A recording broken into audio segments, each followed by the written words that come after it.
EA Sports is in the game. Emos, holla back.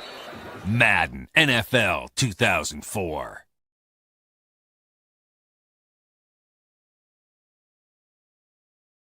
That means that we punched our ticket to go try to win a Super Bowl, and that's it.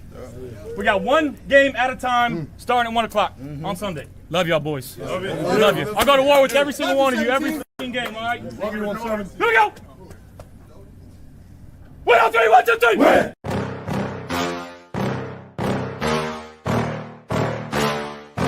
Yeah. Please tell me that I can't, that I won't, that I fail, that I'll never make it out, yeah.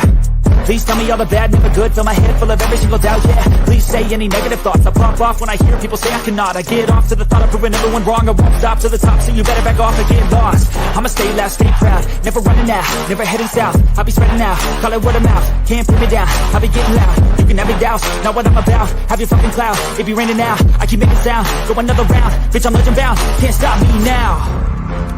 You don't wanna fuck with me, a slow burn like a disease. Just tell me that I can and I'll show you things that you will put in words. Just tell me that I can. Just tell me that I can. Just tell me that I can. Just tell me that I can. It's showtime. Welcome to the Reese T. Bills Mafia Tailgate Pregame Show. I'm your host, Tommy. Next to me is Mr. Aramis from Post Podium Podcast. What up, eh? How you doing, brother? I'm great, brother. How you been, man? Good, good. Is my background dark? Is it kind of a little bit dark? A little bit dark? It's nighttime. It's nighttime. It's all right. It's nighttime. All right. Cool. I just want to make sure I'm all right. I'm all right. It looks a little dark, but that's all right. We'll get through it. Oh, man, Aramis. First of all, how you feeling about last week's win? I didn't really get to talk to you too much about that. You think it's more just maybe your fans are getting a little oversold by what was shown, or do you believe in that formula moving forward? When you say believe in that formula, what do you mean? How the offense was ran against last week against Tampa Bay. Do you see that as an offense that's like this is what we're going to see moving forward, or is that was just, hey, this is what we got last week, and we're going to go back to kind of doing what we've been doing? I think that offense is the fulcrum right now that determines whether or not the Bills have a chance to go far in the playoffs or not. If they don't play like that, they are not going anywhere. If they revert back to this safe, cautious, throwing 15 screens a game, trying to run the ball BS, if they continue with that, they're not going anywhere. If they allow Josh to be Josh and open up the offense and scheme things open for these receivers, we'll have a nice time thinking that we can win pretty much every game that we're going to see in the playoffs. Most likely, minus the Chiefs at this point. So that would even increase the hope at that point, because the only team you really feel like you have to worry about is the Ravens at that point. But yeah, I think this game. So the other thought I had though too was it's the same thought that I had after the Chiefs game, which is, okay, this is nice, but we've seen this team be this way before. This season in particular is mostly about consistency. Can we see this offense continue to operate with this type of energy and electricity and ease that we saw them operate with against a top 10 defense in the Buccaneers? So that's really what I thought about the game. Is we got to see more. I will say tonight is probably their biggest test going against the number one defense in the NFL, which. Yeah. Now look, the Houston Texans obviously offensively, they're not that great. Plus they got a backup quarterback in there in Davis Mills, so that I'm not too concerned about. However, our defense, we tend to it doesn't matter who plays, quarterback, running back, receiver, we're giving up points. So, but I don't see them scoring the way Tampa did. I just don't think, they have the weapons like Tampa does to put those kind of points up. Though our defense is bad, The problem is how will our offense respond against another really good defense? They have not played well against the better defenses that they've seen so far this season. So there's only been really, honestly, I would say the Panthers game, they played pretty well against a good Panthers team, though it was still a little clunky at times. That was, I guess we could call that a pretty good defense at the time. I'm not even sure where the Panthers still rank now, but then they saw teams like the Falcons who absolutely shut them down. The Patriots who absolutely shut the run game down and shut the pass game down. So there is definitely concerns going into this game. Plus, as you guys know, or maybe you don't know, Keon Coleman is inactive, healthy scratch. We found out yesterday. Cover One reported it. They reported it actually last week. So I kind of believe that they're probably right, considering they had it right last week, and more than likely they're going to have it right this week.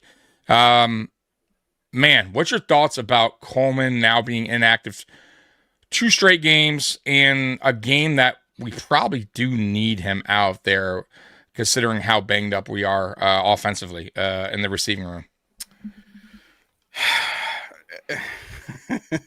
I was joking about this in our Discord chat that the Bills are single-handedly turning Keon Coleman into the next Antonio Brown with how crazy they're probably making him.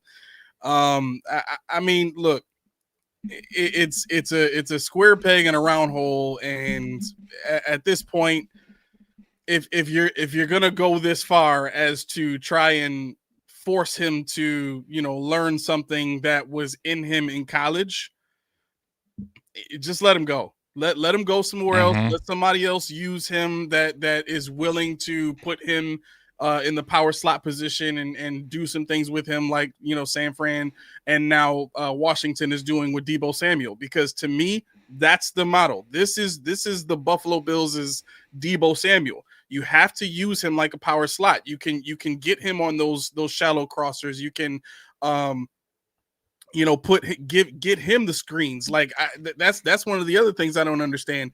You throw the screens to Khalil Shakir because of his contact balance, but you got a guy that's 6'3", 215 pounds that can break tackles.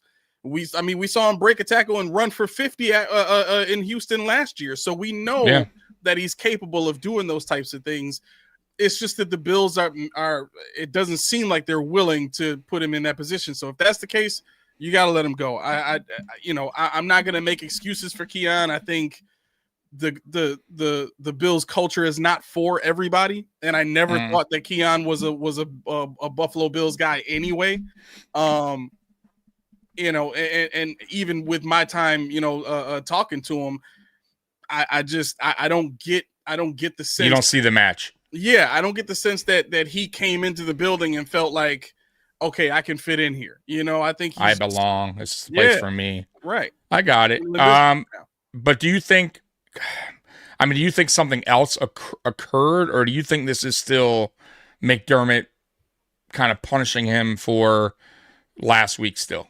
I'm just curious because I haven't heard anything, but knowing how banged up we are, I'm a little surprised that he would do it for 2 straight games. So somebody did put out a report that this is so the impression, I guess, that Sean got, according to this report, I don't know if it's true or not, but what this person is saying on Twitter is Sean was not pleased with the response from Keon, even though in the press conference he said he was happy with Keon's response. And this may be, just trying to teach him, like reinforce the lesson. Okay. You know what I'm saying? Okay. So I know we got a lot of slack. I've been, not that the national sports media guys are anything special. A lot of those guys are just former players talking a lot of shit when they understand how the game goes. But that's that's the world we're in right now. That's how national sports works. But he's getting a lot of slack. There's a few that I'm like, okay, like I get it.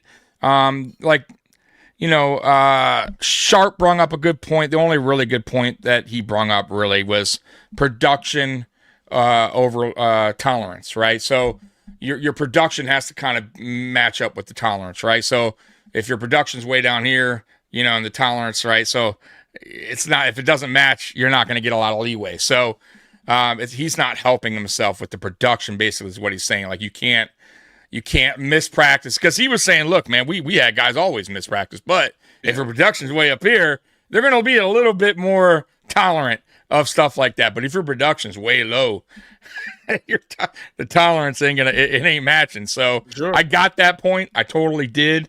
I'm very curious though if something did else occur, or if this is something like you said, maybe he didn't like the dancing. I know I heard about that. Like they brung that up in their, not, you know, when they were talking Ocho Cinco and Sharp, but I don't think that's anything that McDermott would, but who knows with him, would be like, all right, that's enough. Like another game, Coleman, like, but who knows, man? We'll see what happens. I'm very curious because they will ask McDermott, I'm sure, post game why Coleman was the healthy scratch. So I'm very curious on what he says.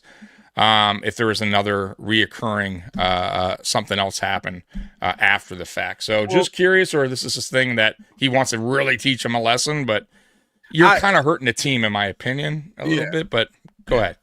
No, I mean, based on, so again, if you go and you watch the press conference that Sean did today, he was asked, you know, how he feels about, you know, Keon Coleman's response to being benched and all that kind of stuff. And he said, you know, he was pleased with his progress, you know, so far this week after that. So I don't think there's an issue there. What I think this really comes down to is what Josh is comfortable with, because one of the things that Chris Brown and a few other people that cover the Bills talked about was Josh is not comfortable with Keon Coleman's work on broken plays, right? And I had a chance to have a conversation with Coach D about this, and one of the things that he said is the work you do on broken plays to get open is it's pure effort. Right.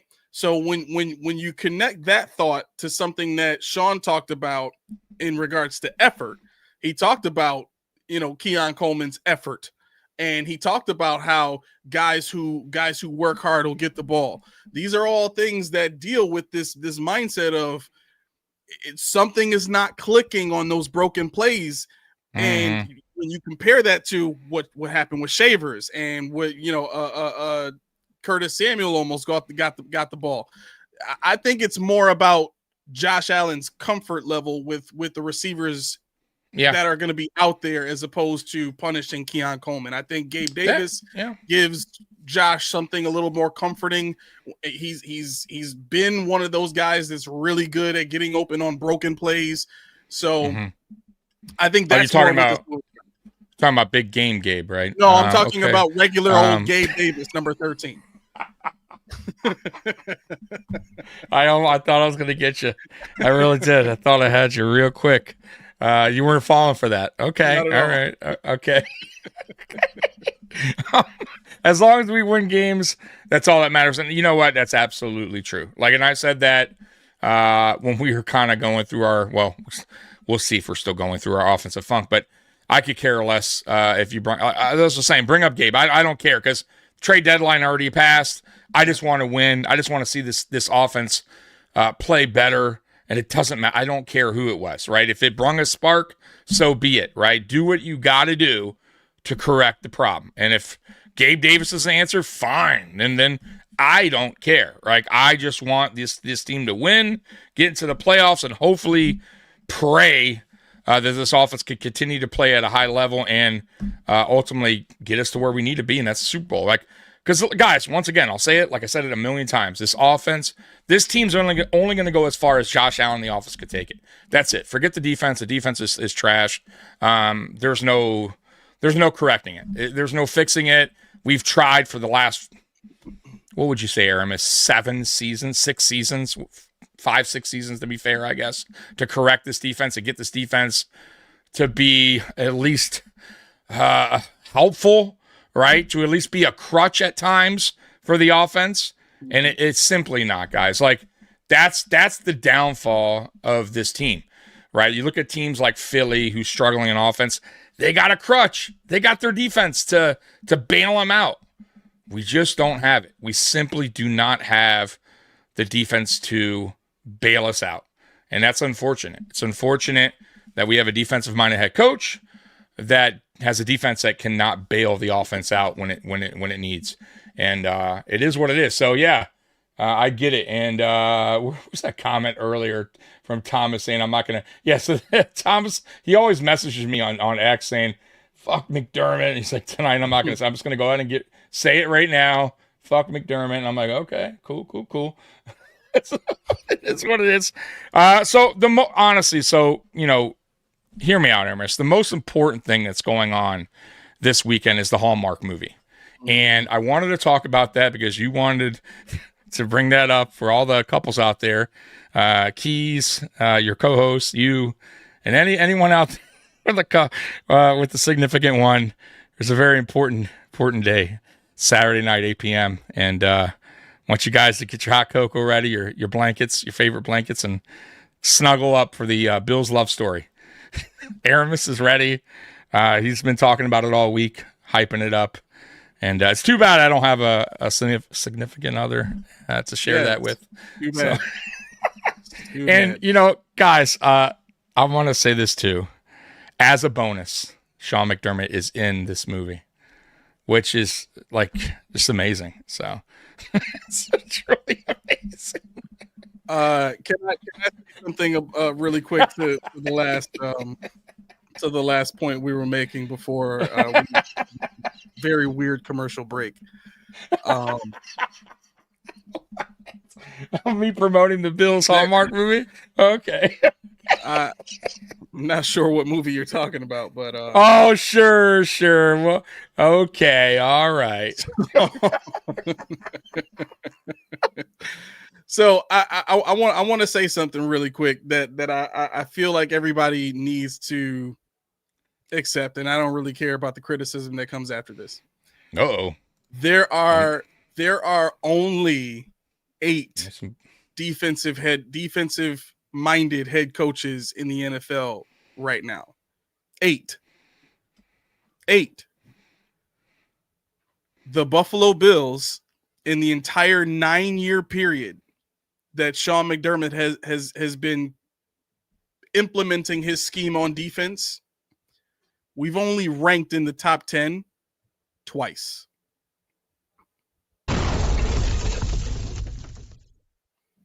Not good. There are only 8. All of the defensive guys should be in the top 10 if you're a defensive-minded head coach. We're going up against the best in the NFL tonight. Right. I agree. Look, I've been saying it for a long time. If McDermott was the defensive coordinator here, he would have been long gone. Right? You guys would be picketing right now. Fire McDermott as DC.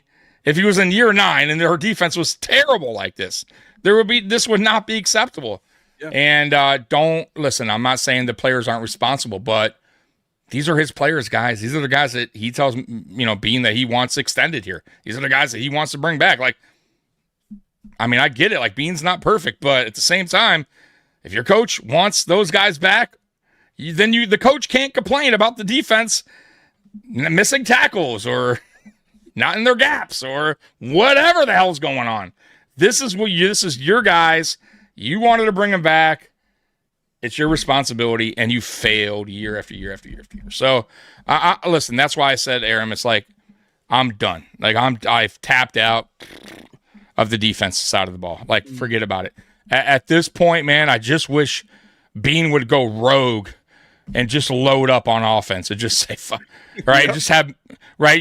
Dude, that would be the most epic thing. In the draft room, you just see McDermott going, what the fuck's going on here? Right? You just drafted offensive players, right?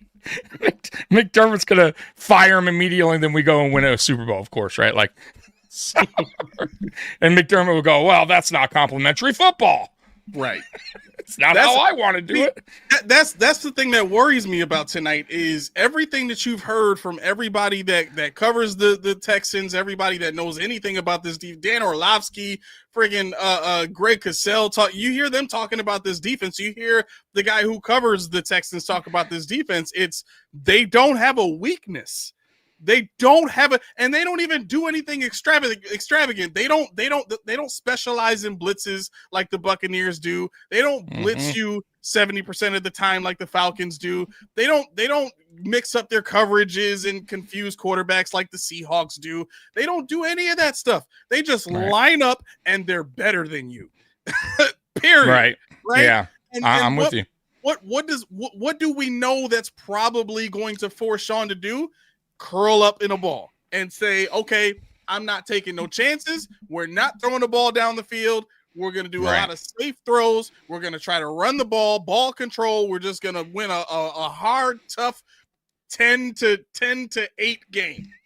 Right. As ugly as it gets. Right. Right. Yes. And he said they're talking about last week that's not the kind of game you like. Shut up. Dude, what are you talking about? That was the most exciting game I've seen most of the season since week 1. Thank you. Right? Like, I'll take it. I'll take that all day. Your crappy defense giving up 32 if our offense could score 40 plus. I'll take it all day. I have no problem with that. Go ahead and put your crap defense out there, give up the points, and let our offense do what they got to do to make up for your shit defense, and we'll all be happy here. Nobody will anyone complain if scores are constantly like that? Of course not. I'll be like, hey, yeah, that sounds about right. Yeah, our offense is pretty good. Our defense is terrible. Right. But at least we're winning. Yeah. We already know this, though. At least we know this. What we didn't know is our offense was going to be shit for a lot of the season and lose to, look like trash against the Dolphins, score 0 points at the half. How embarrassing. And then you go out in the third quarter and 9-minute drive and score 0 and just kill the whole clock. Like, what? I just don't get it. I wanted to punch him. I shouldn't say that. I'd probably get banned from YouTube. All right. Oh, my God. I'm going to lose my monetization because of that. All right. I'm just joking, YouTube. All right. I just was praising McDermott on his upcoming Hallmark movie. All right. Leave me alone. Busy working on his English and buying color jackets. Oh, come on. Oh, jeez. Keon's getting a lot of slack. Look, man, we're done with the Keon talk, but it is what it is, right? Like the dude, like, I think we all can agree. Well, maybe we can't all agree, but me and Aramis might agree on this. Like, I think it's a combination of a lot of things going on right now between Coleman and Buffalo and really McDermott. And I think he's a little bit at fault. I think McDermott's obviously somewhat at fault. I think Joe Brady's a little bit at fault. And honestly, like I said, at the end of the day, for me, if I had to give him any type of advice, which who the fuck am I? He wouldn't listen to me anyways, but would just to play out the season, give your 100 and ask for a trade in the offseason. That's it. And they'll probably grant it to you. And if you do that, somebody's going to wind up taking the chance and pulling that trigger on a trade. But if you act out or miss practice again, it's going to make it tough.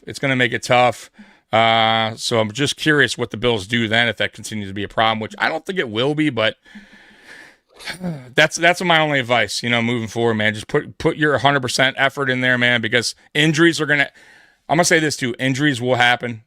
Knowing this team, he's going to get another shot in time because they'll have no choice but to give him an opportunity again. And he has to make the most of it. That's the best I could say, man. But outside of that, man, you're right, Aramis. If they don't put him in a better spot to win, to be productive, and that goes really not just for Coleman, guys. That goes for a lot of our receivers. It's not just about Coleman. A lot of our receivers are just are being used the incorrect way, or just not being put in better positions to display their skill set on the football field. So once again, that kind of goes back to Brady and just not scheming things up properly for these guys to win. And then, of course, you got the pressure of Bill's Mafia and just outside world, like, Steve Smith, he's garbage, he's trash.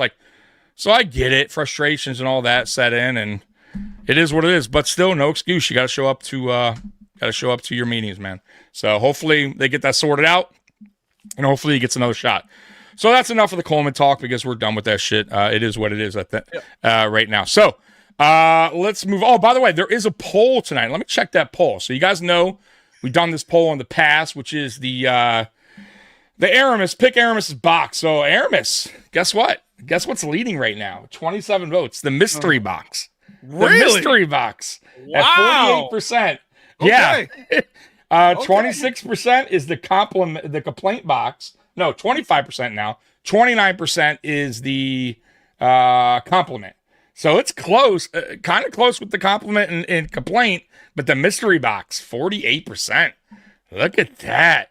So, boy, I wonder what it is. What is the mystery box going to unveil tonight? It's the unknown, the allure of the unknown. The unknown. It could be anything. Could be anything. Oh my God. Let's see here. Get some of your comments, man. I'm sorry if I'm missing some of your comments. I'll get to them right now. Aramis loves the mystery box. He wants to stay the hell away from the compliment box. Don't do it. Has the wide receiver coach ever developed anyone? Who the hell's even the receivers coach? Is there one, or is it tackling dummy? So I'll be honest with you, I don't know. I knew Chad Kelly was the guy here for a while Chad Hall, that they really loved. They bought him a truck and everything. Like those dude, the receiver room loved that dude. And then he went ahead and left for the same gig in Jacksonville, which kind of told you everything you need to know, between his relationship with McDermott, not a good one. If he takes the same gig, it didn't even make sense. So I know he was good. Our receivers room was actually at its best when he was here. But who is it now? It's Adam Henry. Adam Henry. Okay. I'll be honest with you guys. I don't know much about him. Clearly, it's not going well.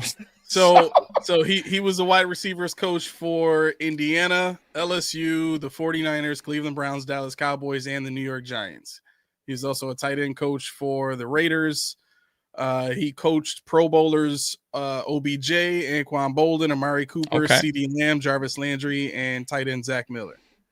Okay, so he's worked with some really good players. Yeah. But once again, guys, I don't know if this is so much a thing as the receivers coach issue, more about the scheme, right? If Joe Brady's scheme and scheming things up and the routes he's having these guys run, if they're just not suited for them or they're just not to their strengths, then I just don't see, like, really, this is what you're going to see, actually. You're going to see this is what you're seeing on the field, which is players just not executing at a high level because they're being put in bad situations. So, but once again, I don't look at the end of the day, man.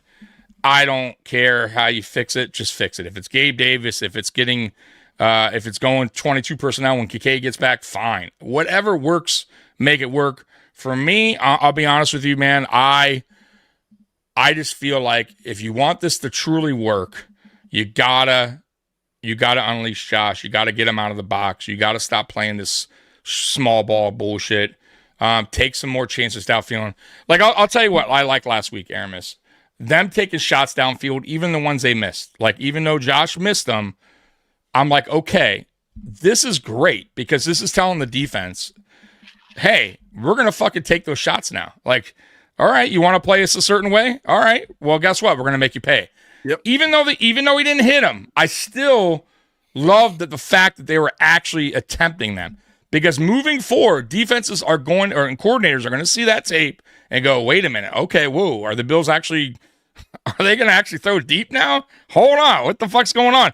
Right. But if they come out this game, they don't do that, and it's right back to the short underneath shit, then folks, we got a problem because it's just not gonna work. We've seen it through 10 weeks or whatever up until last week.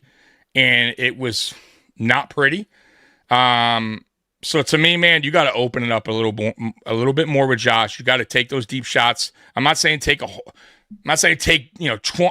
a game, but you got to take a few a game. You definitely got to take a few a game to make the defense be honest and get Josh going, man. Get Josh going. I like, you know what, too? I'll tell you what. I think Shavers right now on this team would be our over-the-top guy, our deep guy. I think Shavers is the guy I saw him in preseason. I thought to myself, you know what? Damn, that guy could be an option.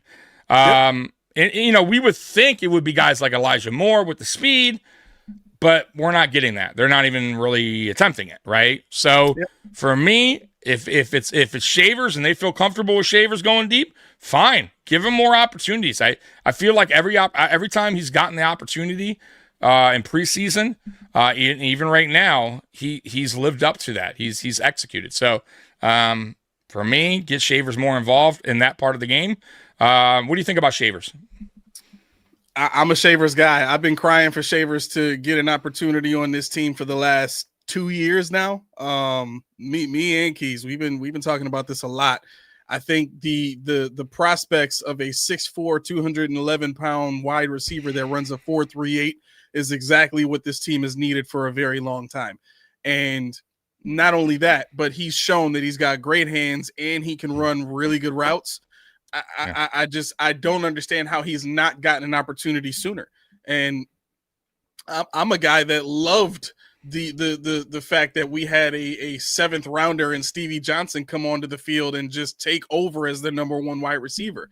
I remember watching him in that Broncos game thinking, this is probably going to be our new number one wide receiver. When I look at the plays that Shavers made last season, and then you look at what he did in preseason this year, and even what he did in this last game, I think it's undeniable that there's untapped potential in him, and they just have to.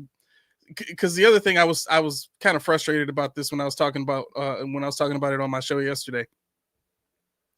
Sean was asked about the prospects of giving Shavers more opportunities, and he said, well, he plays special teams, and there's a domino effect that happens when you take him off of special teams. Who are you going to put there on special teams to fill that role? And then what position are you taking that special teamer away from? Dude, who cares? He did that in preseason, by the way. Right. Did that in preseason with that bullshit talk. By the way, he's acting like our fucking special teams coverage unit has been good all year with Shaver. It's been trash. So, there's no difference with shit. You run somebody out there else other than Shavers, we're going to be just fine. It's going to be the same bullshit. So, why don't you just stick to getting this guy on the field as a receiver and getting him more reps, getting him more snap count, getting him more opportunities instead of special teams. Stop. But you're right. It's bullshit. By the way, Spin coming in with the inactive. So, yes, here it is. Keon Coleman inactive. So, cover one obviously was correct. Wow. Curtis Samuel inactive. No surprise there. Dalton Kincaid, we know that. Jamarcus Ingram, Chase Lunt, Mathis, call-ups, Gabe Davis, and the tight end Latu. Listen, I know what you're going to say. And I'm going to bring him up because you don't want to talk about him. And I'll bring him up anyways. Big game. Look, last week, was he overly impressive? No. But did he go in there and make some key catches? He did. Did he drop one touchdown? He did. But I'll give you got to give some dues to Gabe. He's missed a lot of time, meaning football time. He hasn't been on the field in a while. First game, he didn't get first game action on a knee. That's how that. If anyone suffered any kind of major injury, ankle, leg, knee, whatever, getting back your first time, seeing real action, not fucking practice, none of that, it's tough. It's mentally you gotta go through it, but it's not. You always kind of in the back of your mind know it's there, right? You're aware, of your cuts and all that crap. So I got to give him credit a little bit there because he went out there, he made some tough catches. That fourth down catch was really good. It was in a tight window, well covered, and he made the catch, and that's all I could ask for. So will he be the big game Gabe of old? Who knows? But I don't think it's hurting him being out there. Josh is comfortable with him, comfortable enough to go for it on fourth down and go to him. That play was designed for Gabe Davis, so and he executed. Now, if he dropped it, we all be sitting there going, "Fucking Gabe, what a fucking waste of time!" Right? If he did nothing last week, we'd be like, "Well, there you go." Right? But the fact that he did something out there that contributed something, I'll give him some love. I can't hate. I can't hate on effort, especially with the guy that hasn't been around or played football in a while. So that's my thoughts about Gabe. I don't think it hurt having him out there. We'll see what happens tonight. This is a test, a real test, obviously, for the whole offense against the number one defense in the NFL. So very curious how Gabe is used tonight, knowing that. Also, did he have any? I know the coach. I know McDermott said he was feeling a little bit banged up a little bit after the game. So clearly, it's a little bit sore. Sorry, a little bit sore. So clearly, it's still kind of affecting him a little bit. He's not 100 yet, which is kind of concerning a little bit too. But that could just be, once again, just when you go through that kind of surgery, it takes a minute to your knee has to get stretched, and it takes a while for the recovery. So, and plus now you're getting hit on that leg, right? You're getting hit, you're getting tackled. People are falling on you. So, right. So you're going to feel a little sore, right? So I think as the weeks go on, I think he'll get a little bit more comfortable being out there, getting a little less sore. What's your thoughts on Gabe? Yeah, no, I think as long as he's one of the guys, he's going to have a lot of value on this team. I think there's a big difference between the expectations that were on him after Emmanuel Sanders left and he had to be the number 2 receiver. There's a big difference between then and now, where he just needs to be an experienced guy, a safety valve for Josh. That's the role. That's the role he needs to play. If they start trying to funnel the ball to him or something like that, you're doing too much. You need to take a couple steps back. Shavers, in my opinion, he's 26 years old, same age as Gabe Davis, but that's the guy that you need to be focused on the rest of the season, trying to develop to see if maybe, there's something there. Right, something right. there. So I think with Gabe Davis, I think the role he's in now, I'm comfortable with it. I think Josh is comfortable with it, which is the most important thing. And if it works, keep doing it. You know what I'm saying? I don't care. So basically, don't make him the focal point. Don't make the games, kind of like, make him the one or anything. I get it. I totally get it. I'm fine with that. But I at the end of the day, I think Gabe out there will help out Shavers as well. You know what I mean? Shavers, for me, it's like I see the upside, but I also see Shavers in this situation where he's still in this learning process of a guy that really hasn't had a lot of snaps in the regular season, right? You know what I mean? So he's still kind of growing as a receiver mentally and just kind of seeing the game, flow. And also him and Josh building chemistry. I always say that's very important, right? And it's coming along. You can kind of see the trust getting there, right? Slowly but surely. And once it's there, then we'll really know. Once Josh starts taking more opportunity shots towards him, then you will know how that is. Go ahead. I'll give you a prime example of his trust, because I think it's pretty much there. Maybe not 100%, but if you go back the play that me and Keys pulled up from the Miami game where Keon Coleman is running that slant route up top, and Josh is waiting in the pocket for Shavers to come open in the back of the end zone, but he ends up throwing the interception because he couldn't step into the throw. He was waiting for Shavers to come open on that play. He took a 6-man blitz and stayed in the pocket, knowing that his guy Shavers was going to come open. And he was right, because Shavers did come open. It just wasn't enough time. So I'm kind of using that as an example of I think the trust is for Josh to stand in the pocket on a 6-man blitz. Yeah. It's zero coverage out there, and you're waiting for your guy because he gonna get it. He had him too. Yeah, he had him too. He had to put a little bit more arch on that ball, but he was also getting it is what it is, football. But you're right though, for him to have that trust and wait a little bit more longer in the pocket to deliver that. I also say this. And I said this post game last week. The thing that I loved about the touchdown to Shavers last week was it was a broken play, pretty much, right? Josh made some awesome moves to get around the defense, get around the blitz, and created more time. And I'll give Shavers this: most receivers, at least this year so far, what's the problem we've had on breakdowns, right? Receivers really not getting open, even on breakdowns, has been a problem. That there I love, because Shavers didn't give up on the play, right? He knew what Josh was thinking, He read it because right there it's all about. Okay, what is Josh thinking right here? I need to make a decision, right? It's a split. You got to go for it. And the fact that he didn't come back or go on a slant, or he said, "Fuck it, I'm going and going to go deep." And I hope Josh sees me, and Josh did. So I love the fact that he stayed in the play, because if he didn't, that's a whole different. Who knows what happens there, right? Who knows what goes on in that play? So. I love that. I love that Shavers is starting to understand where Josh, when those breakdowns occur, just to keep going with the play and find yourself, find yourself getting open, find a way to get open. So love that, man. You know who played on the 85 Bears? Leslie Frazier. Defense has been going down since he quit. Yeah, and that mutual agreement bullshit, mutual parting ways is crap. We know the deal, what happened with that. It will never be said. Maybe years from now it will be. But we all know that McDermott forced Frazier out of the building, which is, he's going to do that again and again and again and again. He's done it to multiple people. So it sucks. And what's crazy is everybody blamed Frazier at the time, and he left. He chose to leave. He did. So it was one of those mutual decision things where Sean. So the reason that Frazier left, I'm gonna tell you right now, the reason Frazier left was because he didn't want to be babysat by Al Holcomb. Al Holcomb that year, the year Frazier left, Al Holcomb was hired to be the senior defensive assistant. You can go back and look this up.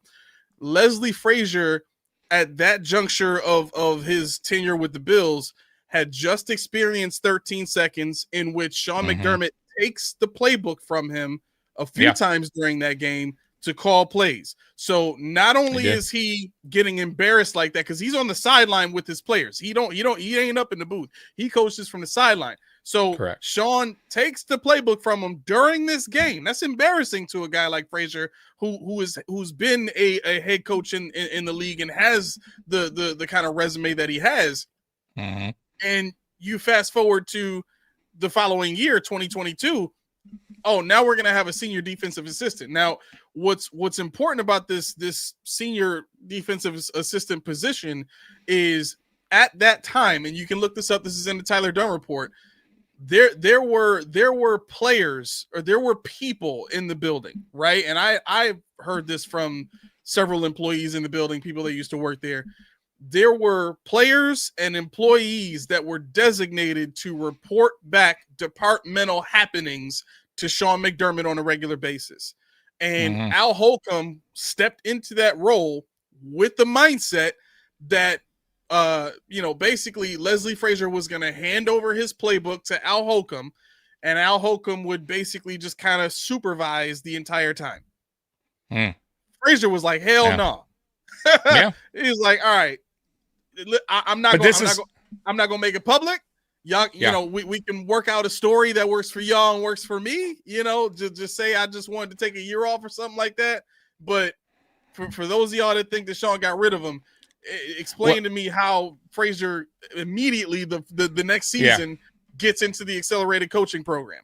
I don't think he got rid of him. I just think I think there was a mutual, like you said, but I think he wanted to have him back anyways. I think there was a disconnect there. I think there was a disconnect with Dable as well. Like it took Dable to get to get hired somewhere else, but it was going to happen.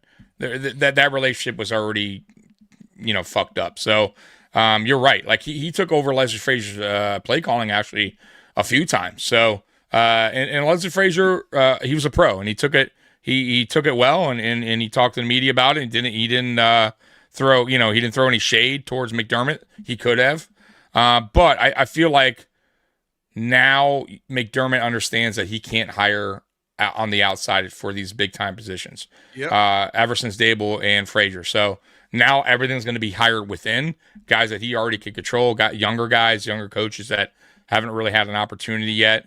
That are going to listen. They're going to listen to McDermott, and if you don't like it, you're going to go. And he's going to hire the next guy within, promote the next guy. So, and that's exactly what's going to happen when our OC Joe Brady leaves. So it's going to be the same thing. It's going to be next man up, and it's unfortunate, man.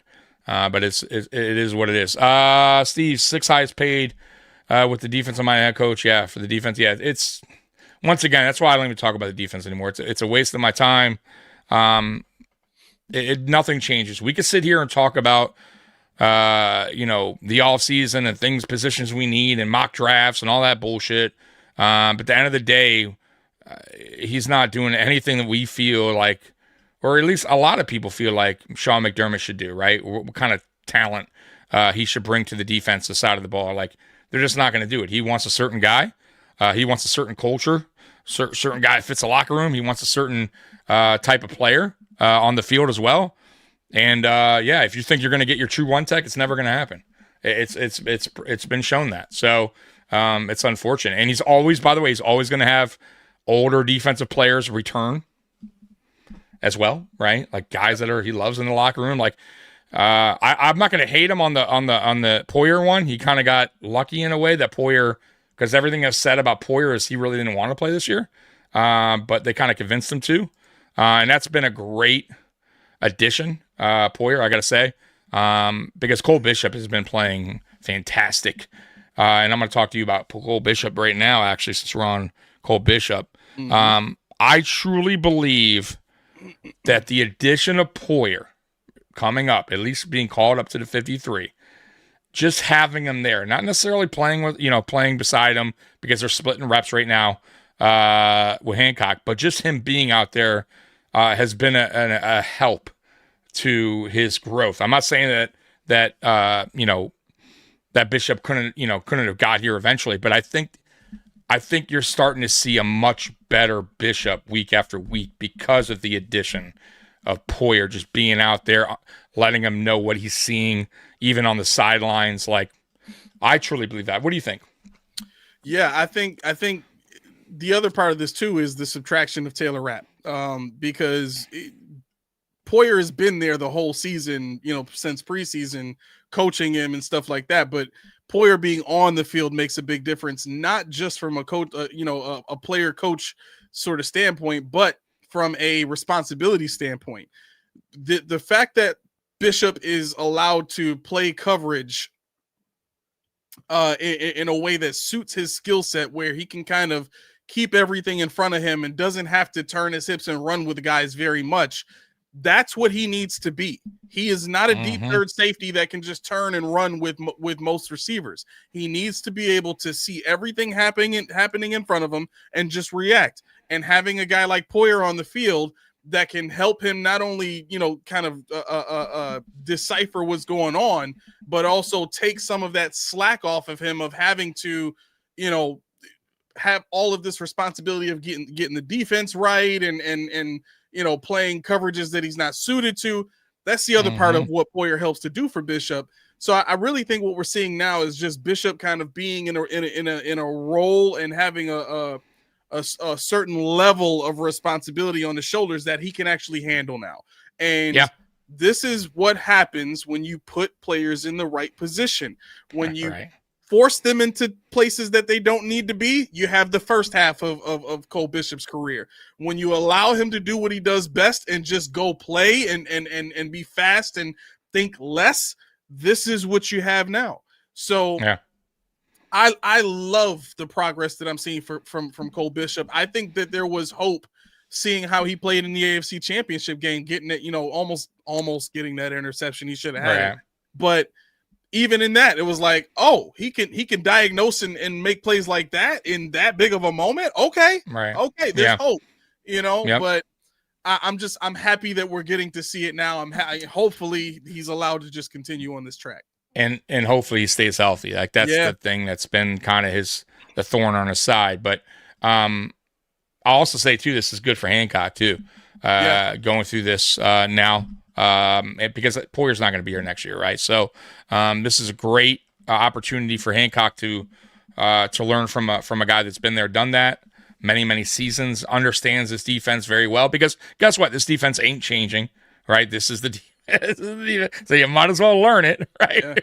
Yeah. And hopefully Hancock can get there as well. And then now we have our two safeties next season in place, ready to go, right?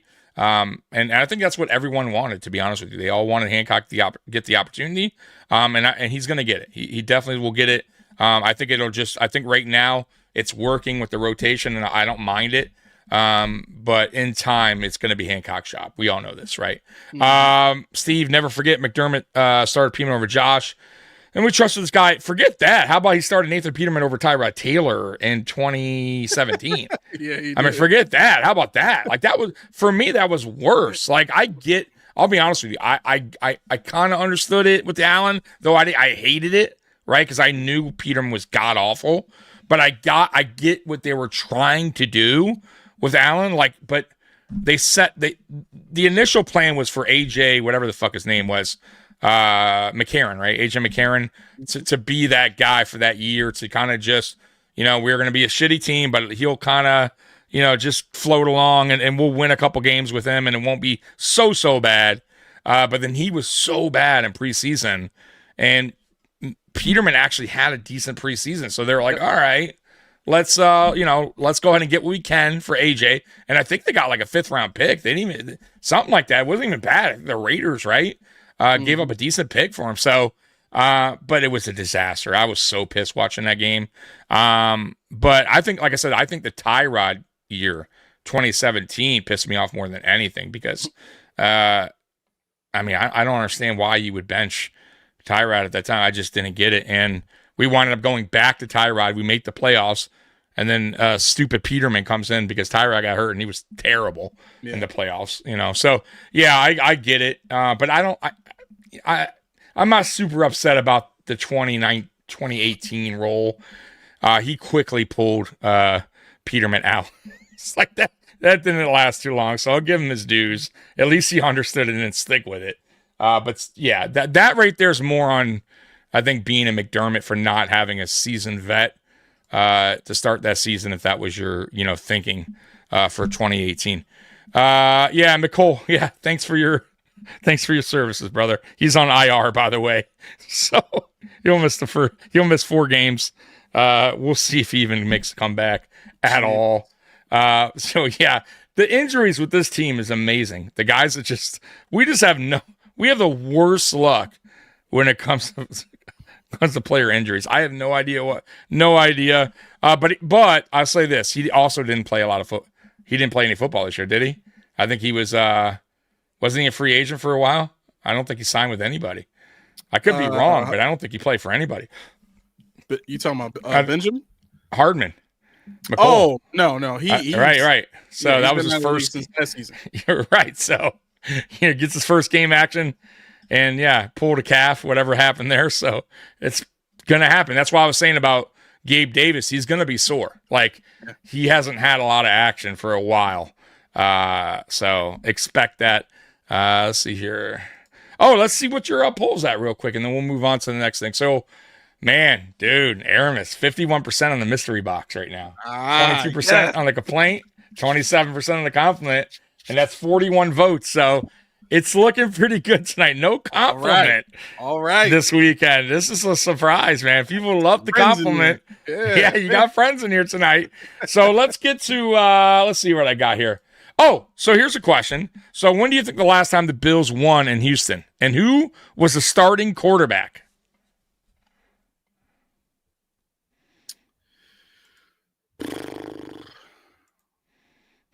Is it 2006? It was, let's see here. So the Bills last one. Let's see here. I had it pulled up. Who do you think the quarterback was? It was I thought it was Fitz. It was Lossman. It was Lossman. JP Lossman. Oh, it was Lossman. It was a long time ago. It's not telling me the year. I thought I had the year pulled up, but it's for some reason it's not telling me the year for some reason. Or maybe it is. Let's see here. No, it doesn't. It doesn't tell me the year for some reason. So it says they won. Let's see here. And this is the 13th meeting between the two, and Texas leads the head-to-head series 7-5. It says it happened 19 years ago. Yeah, 2006. There it is. 2006, week 11. And Lee Evans post career high. So that's when we had Lee Evans as well. Oh, that's right. Yeah. Okay. So, man, dude, Lee Evans had a game. Yes, he did. 11. Yeah, dude, Lee Evans catching 11 passes for 265. Yeah. 2 touchdowns. Man. Yeah, He had himself a game. Yeah, JP Lawson also had a decent game as well. So that was the last time we won. We need to get back on track. It's been a long since 2006. Good Lord. I remember watching that game too. Like that was the game that really started to make people think maybe Lee Evans could be the guy. You know, to take over for Eric Moulds. Yeah. He was his replacement. Yeah, he hit the DB with a couple of slant and go routes, and then after that, it was like deep crossers and all kinds of Well, you know what's funny though about Lee Evans, at least how I saw it, and I'll be honest with you, not that JP was this great quarterback, but JP was more of a gunslinger than Trent Edwards. Yes. And remember when JP got benched for Trent, and Lee Evans' numbers were not the same, guys. Like. Because JP took those deep shots. He didn't give a fuck. He was gonna throw it, and it was gonna either be intercepted or Lee Evans gonna make a great catch. So yeah, he didn't care, right? Like that's what made JP like an interesting player, right? He was like poor man's Josh Allen, right? Like, but he would take those chances. Trent Edwards came in and did not. He was captain check down for a reason, and that's why I keep saying to you guys, like.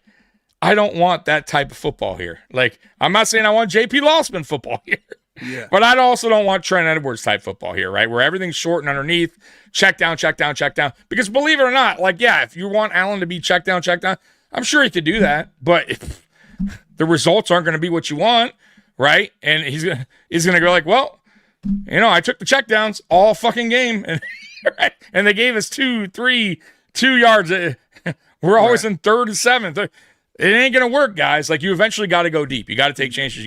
That's the whole thing, right? So, but yeah, Lee Evans' numbers drastically dropped with Trent Edwards. Drastically. You know what's funny about that? Remember the game against the Patriots where Trent Edwards got hit super hard and we thought he was going to be out of the game with a concussion? And like so the beginning of the game, like he's captain check down. He's like he gets hit real hard and we think he's going to be out of the game. He comes back after halftime, and he's just launching the ball down the field. We're like, holy cow! That's what it took for this man to He must have had a concussion. Yeah. He might have had a concussion. He wasn't thinking straight after that. Yeah, he was not. He was not in his right mind, bro. That is not Trent Edwards. Yo, the first pass you saw after halftime was like 50-yard bomb to Lee Evans, and he caught it too. We was like, oh my god, dude! I think Trent Edwards for me, like. I normally don't hate players. He's my most hated. I fucking despise Trent Edwards. I hated him for the fucking passion. Probably the worst quarterback for the Buffalo Bills. And we've had many bad ones, but Nathan Peterman, obviously. But I don't hate Peterman because he wasn't a bad person. Like, he didn't rub me the wrong way. You know what I mean? Like, Trent Edwards was a fucking asshole. I don't whatever it was. I did not like Trent Edwards. What did you think about Kyle Orton? Were you an Orton guy? Uncle Orton? I didn't think he was terrible. I thought he was all right. No, I watched him play with the Broncos and some of the other teams that he was on. I thought he was decent. I thought at the time when we got him, he was exactly what this team needed to just kind of stabilize things because we had a decent defense at the time. We just needed a guy that could just, move the chains. We had a run game. I was just glad it wasn't I'm glad it wasn't good old drought days. Yeah, I know. I'm glad it wasn't some random drafted quarterback that was going to come in and do nothing because they just they couldn't buy a quarterback in the draft. It was crazy. But it'd be funny, like, because it's like I have old jerseys. Obviously, you do too. I have Moles, and you have whoever. But I would love to see like somebody rocking an Orton jersey one of these days when I'm watching the game. Because I don't know if there's any. Is there? You think somebody has one out there? There has to be somebody that has an Orton jersey. There has to be somebody that's rocking an Orton. To know if somebody has one. That might be worth talking about on the show. And you know what too is a good one. Like, who dares rocks a Nate Peterman jersey? Like, I want to know the guy that's willing to go, because they were out there 1,000%. They sold them, of course. So I want to know. I want to know if you're the fan, you're watching this. You got a Nathan And that's the Peterman only- jersey on the bottom of the numbers. It says "Never forget." My God. Freaking guy. Oh Lord. All right, let's get to some X factors of the game. We'll pull up we got some time, so we'll pull up Bill's wires first, and then we'll do ours, X factors of the game. So let's go ahead and pull that up. Give me 1 second, guys. X factors on defense. We'll start with defense first. Why not, right? Our good old defense. Hey, is that Shador Sanders? Oh, my God. Shador Sanders. We'll see what he does this week. Very interesting to see what he does this week. Last week wasn't the greatest start, but that wasn't really a start. He kind of got thrown in the mix, so he had time to prepare. Very curious what he does this week. Let's see here. So, Cole Bishop, X factor on defense. You agree with that? You good with that? Not in this game. No, I don't think Not in he's this the X game? factor in this game. No. Okay. They're saying Benford is another one. Yeah, that might be closer to it. Yeah. Daquan Jones, who had a nice sack fumble to end the game last week. They got a bad offensive line. Our defensive line really should eat pretty well in this game. All right, so that's the end for their list on the defense. We'll go to the offense real quick. Let's see here. Offensively, they got, so let's see here. X factors on offense. Let's see who they're going with. You know they're going with Big Game Gabe, right? Aramis, it's like, dude, shut up. I'm trying. Shut up. Shut up. This episode, this show is sponsored by Big Game Gabe. Sorry, here we go. James Cook, X Factor. Yes, 1,000%. He's gotta have a big game. He's gotta have a big time game. And by big time game, I mean he's got to get somewhere between 80 and 90 yards. It doesn't even have to be 100, but 80 or 90 is consistent enough against this defense to force them to play honest and give us some space in the passing game. All right. Let's see. I share a first name with Peterman, and I refuse to buy his jersey. KC fan G Pick coming in and says, I like that KC red hat. Hey, come on. Buffalo Rock's red. You stop that now. Don't you do that. All right. Let's see who's next on this list real quick. Triggs asked a question real quick. Did he? Let's see here. Let me go to it real quick. Says, Aramis, are you confident with Dawkins versus Will Anderson? Ooh, go ahead and answer that real quick. Jeez, that was quick. No. Golly. We've seen what speed to power rushers like Will Anderson can do. I mean, the prime example was look at what Bradley Chubb did to Deion Dawkins in that Miami game. Like that's another power rusher basically. And when you see him just kind of take a step outside and kind of just sprinkle a little dust off of Deion Dawkins' jersey, and Deion Dawkins is just stumbling back like that. Like he barely did anything and he got moved out of the way because his mechanics are breaking down. He's not the same guy he used to be.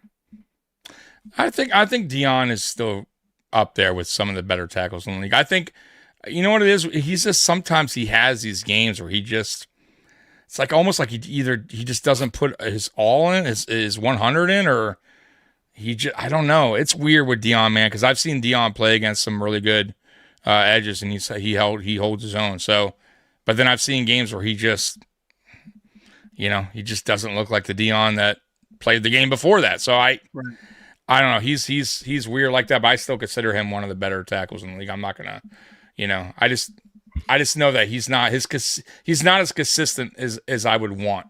I guess it would be my knock on Deion Dawkins, but I still consider him one of the best tackles. Plus, it doesn't help having fucking David Edwards next to you. No, not at all. Throwing that out. That's real. That's real. Yeah. So, the weakest link on the damn line. You know what I mean? They got to that they have to correct. Like, I would not mind David Edwards as a depth guy, like perfect, like a guy like if you perfect guy to fill in if a guy goes down, whatever. But as your starting guard, that's rough. I'm not good with it. So should we just keep this up here, Gabe Davis? So they got Gabe Davis as an X factor. And that's it. So what do you think about Gabe? And I think they were going to say Spencer Brown here because they have a picture of him. So we'll go there. We'll go there too. What do you think about those two guys? I wouldn't say Gabe Davis is an X factor on offense. Oh boy. I mean, you shouldn't be surprised at all. Really. Unbelievable. I mean, that's what Josh feels about it. I mean, we know he's not going to beat Derek Stingley Jr. and Lassiter on the other side. Like he's not good enough to just straight up beat those guys. In order for him to be an X factor, he would have to be capable of doing something like that. James Cook is capable of running through this defense for 80 or 90 yards. Will he do it? That's what makes him an X factor. We don't know. But unfortunately, Davis he's not that guy. I'll put it like this. If you're going to have a big game on offense, it has to come from attacking the safeties. And when I mean attacking the safeties, you have to go over the top of the safeties. You have to hit on at least one deep pass to scare this defense into backing off. That is what the Giants did twice against the Patriots in the Super Bowl. That is how you beat really strong defenses like this. You have to go over the top. You have to scare them. And when they give you an opportunity, you have to take it. Not with the underneath stuff. That's all nice and pretty, and that's what keeps you safe and comfortable and warm. But that's not going to guarantee the win for you. You want to guarantee the win, you've got to hit at least 2 big plays against this defense to force them to start doing some things different and open up some space for your offense. All right. Guys in the chat, go ahead and put your X factor in on offense and defense.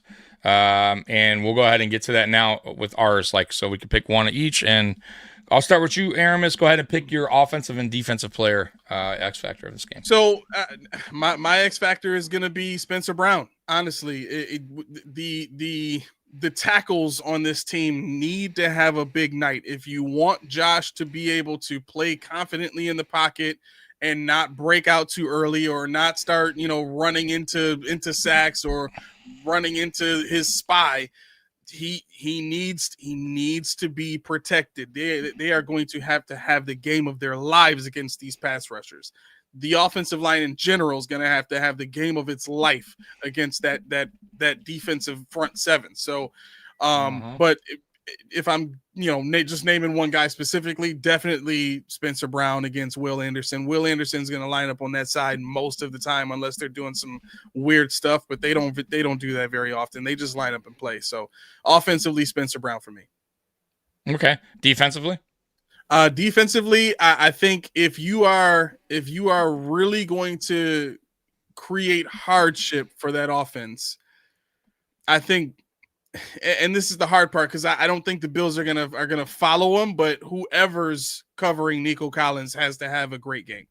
Whether that's the defensive secondary as a whole, the coverage team on Nico Collins has to be as great as it can possibly be. You have to force everybody else not named Nico Collins to beat you.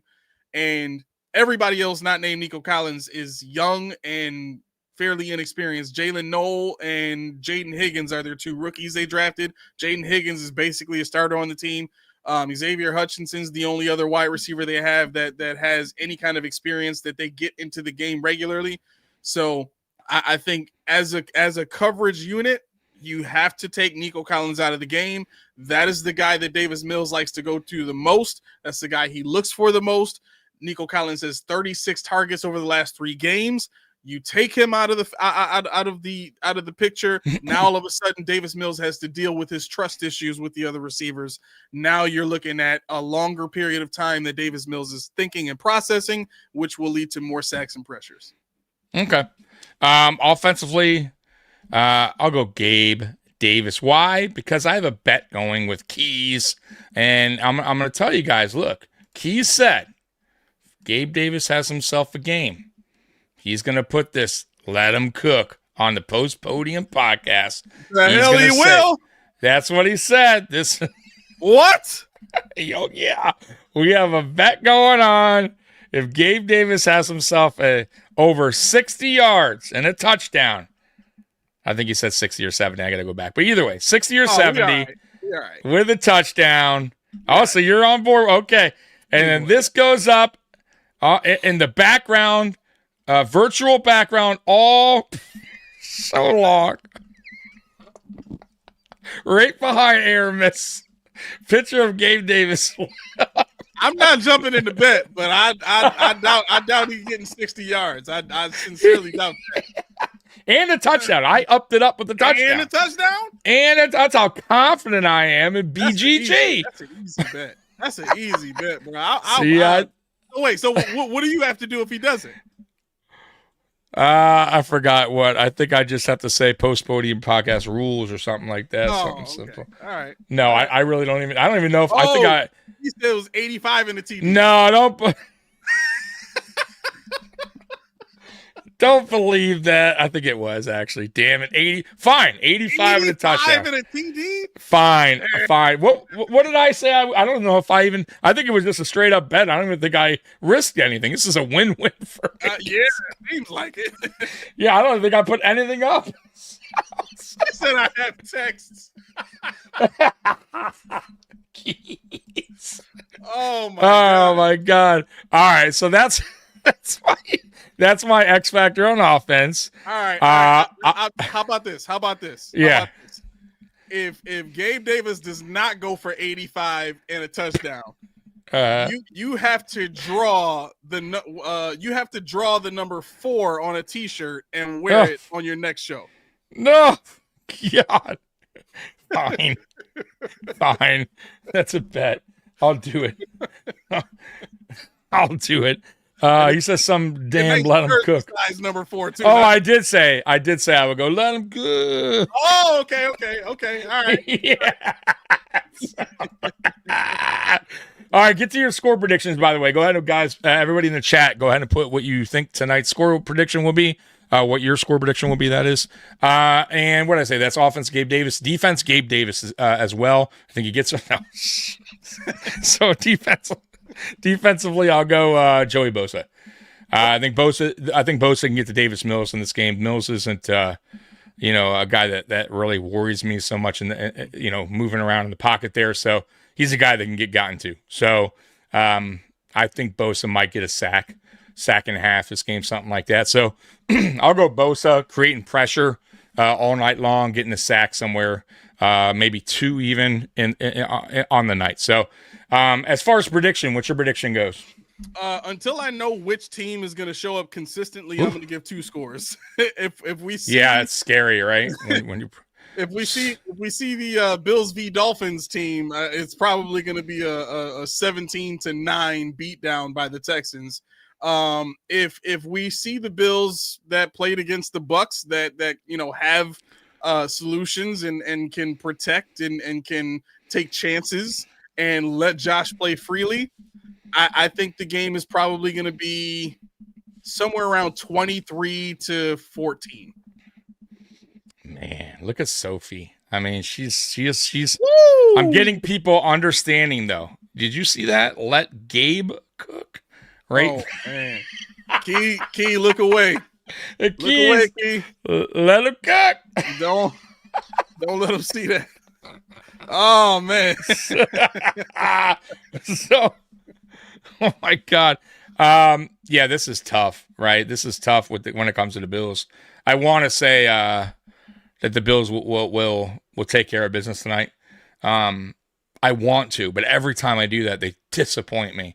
Yeah. But me and Mikey have this thing going on right now. We're believing in this thing we're doing where we're not giving our predictions anymore for superstition. And last week we didn't, and the Bills look really good, so we didn't do it again. Yeah. So now we're not. So until the Bills lose again, which hopefully not, we're not going to do any more game previews on the show before. So no more score predictions, no more X factors. We're going on sheer. Listen, guys, this is what it's come down to now with the Bills. This is what the fucking Bills are doing to us, making our show, turning our show into just Superstition. Yeah. Now we need luck. Oh my God, we're like, holy shit, we didn't. We're like, let's keep it at that because that's the reason why we'll win. That's it. So, anyways, I'm gonna go. God, I'm gonna go 34. God, defense is terrible. It's so tough, even with Davis Mills. I can tell you this. Who's their running back tonight? Who's rushing for them tonight? Woody Marks and Nick Chubb. Okay, so there's going to have a career game. Somebody's going to have a career rushing game. Probably Woody. Right. You're going to hear the announcer at some point say that was a career-long run or a career game. It's going to be said some point. Oh, jeez. There's going to be a long touchdown run. God. Okay, 34-23. They're going to give up points. Wow. They just do. Even though that offense is terrible right now, they got Davis. I don't trust the defense. They're going to give up. They're going to give up runs. Scott says 0-0 in overtime. Can you imagine, dude? By the way, I'm going to do a halftime show that I always do now this season. Buffalo, please don't do this to me. Please score something other than 0. Do me that favor. Score some damn points before the half. That's all I want. My God. Optimistic Tommy in the house. I mean, I try. My homer side of me coming out. God. Anyways, we're going to cut it short today because this was fun, and this gives Aramis a chance to relax finally. Kick back, right? Get himself what'd you say you were... there was a funny video, guys, I played on X about what drinks you shouldn't be drinking in 2025. Oh no, that was key. Yeah, Keys. Man, that shit was so funny, man. But anyways, I hope you guys don't resort. This Bills team don't have you resorting to drinking Mad Dog 2025. Oh my God. I should play that. Let me see if I got it, folks. Dude, I laugh so much at this. Let me pull it up, man. Real quick. Go ahead. He's asked what the hell is his real name? He's talking about Woody Marks. His real name is Joquavius Daquan Marks. That's a hell of a name.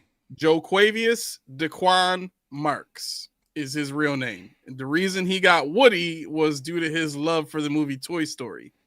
And people just started calling him that ever since because he loved Woody so much and wore the costume and all that kind of stuff. So there you go. That's a great. Now you know why he's Woody. Yep. All right, I got to play this. So, guys, if you're drinking this in 2025, the Bills are doing this to you, huh?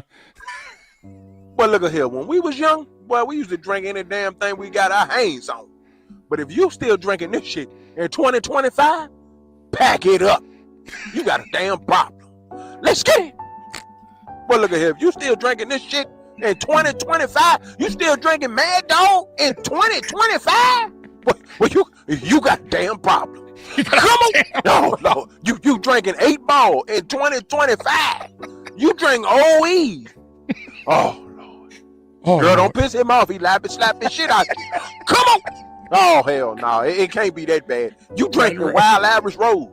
Well, you need to pack it up. You need to go call Alcohol Anonymous and get your ass to a class. Because, I mean, this is bad. But you just done gave up on yourself. You just don't care no more. You drinking 211. Oh, my God. But this shit right here, this shit is diesel fuel. But ain't no coming back from this, boy. Come on. But listen, if you drinking this shit in 2025, I'm disappointed in you. I'm highly disappointed. That's key help. Right there. You see how dark that is? Intervention. That's all key right there. I've never drank that though. Night Train Express. I'm gonna tell you what that is. I dabbled obviously in Steel Reserve, OE, Mad Dog when I was younger, but I can't do it no more. I can't. I tried OE when I bought a 40 when I moved to Detroit, back to Detroit. So terrible. It was so bad. So I'm like, nope, can't do it. I can't do it. So, yeah. Anyways, guys, let's get to the real men of genius. We'll get out of here. But yeah, man, if the Bills are doing that to you this year, I feel. Back it up. Yeah, back it up, man. Back it up. The Bills have got me drinking Irish Rose again. Right. Oh Right. Night train. Night train. Yeah, you in trouble, folks. Back it up. Back it up. All right, let's get to it. Bud Light presents Real Men of Genius. Real men of genius. Today we salute you, Mr. Nudist Colony Activity Coordinator, Mr. Nudist Colony Activity Coordinator. wearing nothing but a whistle and a clipboard. You're living the real American dream. Oh, yeah. Getting paid to think up fun things to do naked. Running free. Sure, there's danger. Vinyl chairs, sunburns, chafage, and lawn darts completely out of the question. Watch out now. Your keen instincts tell you to stick to activities that involve lots of bouncing and jiggling. And if that doesn't work, who cares? You're all naked. It's your birthday. So crack open a nice cold Bud Light, nudie boy, because we all know when the going gets tough, the tough get naked. Mr. Nudist Colony Activity Coordinator. It's the way to go, man. Yeah. When the I going mean, gets can you tough. imagine? Can you imagine going to one of those places? Bro, think about how many problems that solves. Like, if you really want somebody to leave you alone, just start getting naked. Like, they'll freak out and leave. Right. Solves a lot of. You want to stop an argument? Just get naked. Exactly. Yeah, real simple. That'll Leave me diffuse alone it real real quick. Whoa! What you doing? What you doing? that'll You about to diffuse it get real- jumped? You about to get jumped? Get naked. I bet you they leave you alone. Whoa, bro. What you? Nah, we out of here, bro. We out of here. Yeah. Something wrong with this dude. Something wrong with this. Start getting just casually too. You just okay, guys. Hold on a second. Yeah, I'm gonna have to stay away from this dude. Right. Just start getting naked. Solves all Yeah. problems. Last one, and we're out of here, folks. Bud Light presents Real Men of Genius. Real men of genius. Today we salute you, Mr. Sports Fan Face Painter. Mr. Sports Fan Face Painter. Unlike Van Gogh or Rembrandt, you use yourself as the canvas. Half yellow, half green, but all hard. Look at me. As if weighing 400 pounds didn't call enough attention to yourself, you had to go shirtless and paint yourself bright orange. I said, look at me.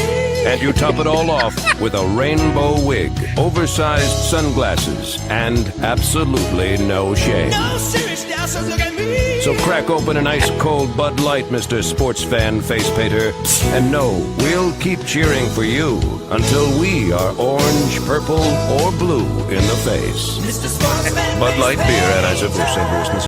Louis. Yeah. Have you ever done that? I've never done that. No, I've never face painted ever. Ever. No, I'm good, bro. I would never, ever No. do something like that. Nope. What is there anything that you said you wouldn't do that you did? Just curious, like at a game. At a game? Yeah, like that. You were like, I would never go through a table. I would never, whatever. Like, is there anything that you did that you said you never would do, and you did it due to whatever? Drinking, probably. I would never do. Yeah. No, I mean, I still have never had a drink at the stadium. I don't really drink that much in general. I've never jumped through a table. I don't know. I guess I'm just one of those dudes that if I don't want to do it, I just won't do it. Yeah, I mean, maybe the wave. I think the first time I ever saw the wave, I was like, this is stupid. I ain't doing it. And then I went to a kids' day game with my children, and I'm like, all right. Right. Yeah, you don't want to be the one asshole while your kids are doing like Yeah. my fucking dull dad over here, but too cool to put his hands up. Right. So yeah. Oh, sorry, Dad. Too cool, huh? You're the only cool guy here. Shut up. You're grounded. Oh my God. Dude, I would maybe go through a table. I haven't done it. It's interesting, but I'm so fat, bro. I would fear that I break my arm or something. Yeah, if I was 20 years younger, I definitely would. I used to do something like that just for fun. Right. I don't know now. Like, knowing my luck, I would get buzzed and do it, and then break my shoulder bone or collarbone or something. You know what I mean? And then, of course, I missed the game. I would just do it sober. I'm so serious. True. Right. Yeah. I would do it sober just because, like, I was. I'll tell you what. Yeah. I'll tell you what I would not do. If you're guys, hear me out real quick before we go. If you're going to jump through a table, don't jump standing, land on your feet with your standing. Like, you're going to break your leg. Yes. I've seen it so many times. Oh my God. Go sideways, please. You're going to feel some pain, and you got to remember the ground is a very hard place, especially in late November, December, January. Like, yeah, you don't want to land on your feet, like, especially jumping from like an RV, you know. Like, be smart, all right? Or a burning table, you might want to stay clear of the table that's on fire. Anyways, Bills Mafia, I appreciate you guys rocking with us. I'll be here at halftime, hopefully talking some good stuff, hopefully not just complaining about first half. And then me and Mikey will be here post game. Friday, me and Mikey will be back for Friday Night Lights. Aramis, tell the audience when you will be back for Post Podium Podcast. Post Podium Podcast will be back with you live tomorrow, Friday at 5:30 p.m. We go until 7:30 p.m. Mondays and Fridays for the podcast, 5:30 to 7:30 for sure. You can also check out the channel for shows on Wednesday and Thursday at 7:30 p.m. Everything is on our channel at Post Podium Pod. It's right there in the name. There it is. Don't forget it. And also, too, if you're in the Buffalo area, get yourself some Reese tea. Oh yeah. If you guys like sweet tea, man, that's the jam right there. Don't forget to go get it here. Oh, look, he finally got himself a Reese tea bottle. Oh, look, it's all distorted. This is what he does. Come on, Aaron. There you go. I know. There it is. There it is. Reese. So get yourself one of those. Where can I find them?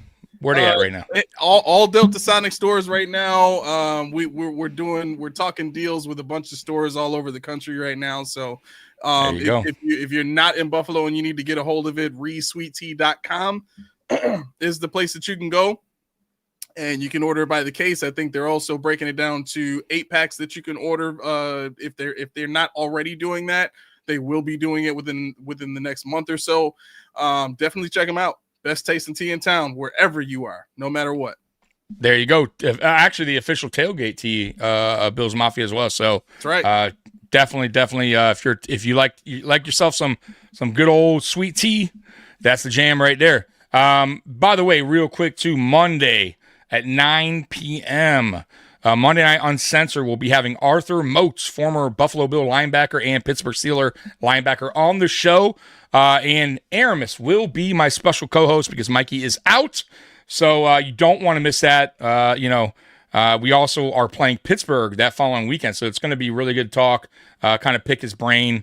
You don't want to miss that at 9 o'clock. So be there Monday for that. And guys, hey, let's go Bills, man. Let's do this. Hopefully the offense can continue on or left off, continue where they left off last week versus the Bucs, and not revert back to what Sean McDermott wants. So we love you, Bills Mafia. As always, go Bills. We're out of here. Peace. Go Bills. There you go. Bye-bye. See, Peter, he's too fast. You gotta tackle me. It's B. You gotta press B. I'm pressing B. He's too fast. Going over here? Going over here now? Never get tired.